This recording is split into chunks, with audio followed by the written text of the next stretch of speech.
Hi ಎಲ್ಲರಿಗೂ ನಮಸ್ಕಾರ. Welcome to master trading. So ಇವತ್ತಿನ ಸೆಷನಲ್ಲಿ ನಾನು Nationalum and A U bank analysis ಮಾಡ್ತಾ ಇದ್ದೀನಿ.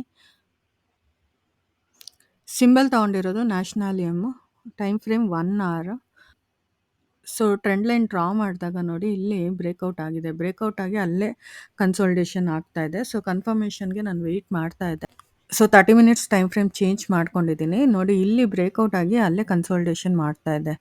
ಸೊ ವ್ಯಾಲ್ಯೂ ಅಲ್ಲೇ ಕನ್ಸಾಲಿಡೇಷನ್ ಮಾಡಿ ಇಲ್ಲಿ ಬ್ರೇಕ್ಔಟ್ ಆಗಬೇಕು. ಇಲ್ಲಿ ಬ್ರೇಕ್ಔಟ್ ಆದಾಗ ನೆಕ್ಸ್ಟ್ ನಾವು ಟಾರ್ಗೆಟ್ ಎಷ್ಟು ಎಕ್ಸ್ಪೆಕ್ಟ್ ಮಾಡ್ಬೋದು ಅಂದರೆ 134ವರೆಗೂ ಎಕ್ಸ್ಪೆಕ್ಟ್ ಮಾಡ್ಬೋದು. ಆ್ಯಂಡ್ ಸ್ಟಾಪ್ ಲಾಸ್ ಎಷ್ಟಿರುತ್ತೆ ಅಂತಂದರೆ ಸ್ಟಾಪ್ ಲಾಸು 180.7 ಇರುತ್ತೆ.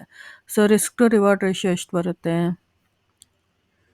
ನೋಡಿ, ಇಲ್ಲಿ ರೆಡ್ ಕ್ಯಾಂಡಲ್ ಕ್ರಿಯೇಟ್ ಆದರೆ ಸೊ ಇದು ಸ್ಟಾಪ್ ಲಾಸ್ ಆಗುತ್ತೆ.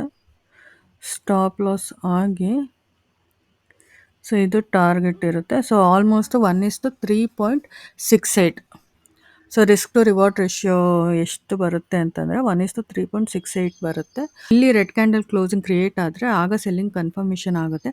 So then we can able to expect a target up to 134ವರೆಗೂ ಎಕ್ಸ್ಪೆಕ್ಟ್ ಮಾಡ್ಬೋದು. So risk to reward ratio 1:3.68 ಬರುತ್ತೆ. So this is about the Nationalum. Next A U bank analysis ಮಾಡ್ತೀನಿ.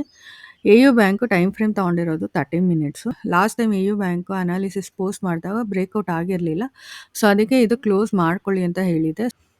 So ನೋಡಿ ಇಲ್ಲಿ breakout ಆಗಿ retest ಆಗಿದೆ ಅಲ್ವಾ, retest ಆಗಿ it is almost near to first target 590 ಕೊಟ್ಟಿದೆ ಆ್ಯಂಡ್ ಸೆಕೆಂಡ್ ಟಾರ್ಗೆಟ್ 559 ಇದೆ.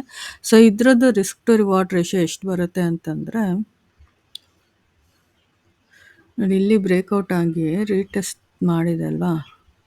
So stop loss higher of this triangle ಇರುತ್ತೆ ಆ್ಯಂಡ್ ಟಾರ್ಗೆಟ್ ಇದು ಬರುತ್ತೆ. ರಿಸ್ಕ್ ಟು ರಿವಾರ್ಡ್ ರೇಷಿಯೋ 1:2.93 ಬರುತ್ತೆ. So this is all about the analysis of A U bank. ಈ technical analysis ಎಲ್ಲ ನಿಮ್ಮ trading ಜರ್ನಿಗೆ ಹೆಲ್ಪ್ ಆಗ್ತಾ ಇದೆ ಅಂತಂದರೆ you can subscribe to our channel. Thank you.